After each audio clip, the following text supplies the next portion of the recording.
नमस्कार सम्मानीय दर्शकबिंदु এই মুহূর্তে সবচেয়ে বড় খবর ৩৬,০০০ চাকরিহারা শিক্ষকদের উদ্দেশ্যে বড় মন্তব্য করলেন মুখ্যমন্ত্রী মমতা বন্দ্যোপাধ্যায়। আর বিস্তারিত জানার জন্য অবশ্যই আপনারা ভিডিওটি শেষ পর্যন্ত দেখবেন। এবার ৩৬,০০০ শিক্ষকদের চাকরি বাতিল নিয়ে মন্তব্য করলেন মুখ্যমন্ত্রী মমতা বন্দ্যোপাধ্যায়। সরকার স্ট্যান্ড পরিষ্কার করলেন মুখ্যমন্ত্রী। রাজ্য যে চাকরিহারাদের পাশে আছে তা পরিষ্কার করে জানিয়ে দিলেন মুখ্যমন্ত্রী। বললেন সরকার আইনি লড়াই লড়বে। নবান্নের সাংবাদিক সম্মেলন করে একথা জানালেন মমতা। দুর্নীতির অভিযোগে গত শুক্রবার বিচারপতি অভিজিৎ গঙ্গোপাধ্যায়ের নির্দেশে ওই শিক্ষকদের চাকরি বাতিল হয়েছে। মুখ্যমন্ত্রী মমতা বন্দ্যোপাধ্যায় এদিন বলেন, আমার কাছে প্রচুর ফোন আসছে যে দিদি আমাদেরকে বাঁচান। আদালতের নির্দেশে ৩৬,০০০ চাকরি বাতিল হয়েছে। প্রতি পরিবারে ৬ জন করে ধরলে ২ লক্ষের উপর এতগুলো পরিবারের ক্ষতি হলো। আমার খুব খারাপ লাগছে। বিষয়টি এখন আদালতে চলছে, তাই আমি খুব বেশি কিছু বলতে পারছি না বা বলতে চাই না।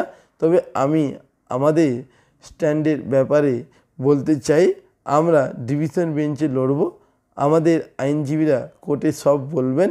অনেকগুলো পয়েন্ট আছে। এই শিক্ষকরা সবাই কিন্তু যোগ্য।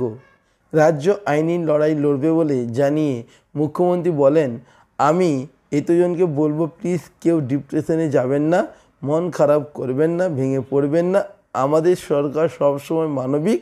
যে কোনো মানুষের কষ্ট দুর্দিনে এই সরকার পাশে থাকে। এর জন্য আমরা এই শিক্ষকদের পাশে থাকব। যতদূর সম্ভব আমরা আইনি লড়াই লড়ব। আমি বলছি যে আপনারা সুবিচার পাবেন। মুখ্যমন্ত্রী আরও বলেন, এমনিতেই অনেক চাকরি বাকিরা আছে এই সব ঘটনার জন্য। সেই সব রিক্রুটমেন্ট করলেও আমাদের সমস্যা হচ্ছে। ৪-৫টা রিক্রুটমেন্ট এখনই সরকার করতে পারে। বিভিন্ন ডিপার্টমেন্টে পড়ে আছে, কারণ এই সব অর্ডার দেখছি। তবে আমি কোর্টকে দায়ী করছি না। এই সরকার মানবিক সরকার, বেকারদের চাকরি দিতে চায়। তো বুঝতে পারছি মুখ্যমন্ত্রী বলছেন কিন্তু এখন অনেক ডিপার্টমেন্টে কিন্তু রিক্রুটমেন্ট বাকি রয়েছে। সমস্তরাই কিন্তু রিক্রুটমেন্ট করতে চান এবং বেকারদের চাকরি দিতে চায়। বেকারত্ব সমস্যা দূর করতে চান, এমনটা কিন্তু মুখ্যমন্ত্রী সরাসরি জানিয়ে দিলেন।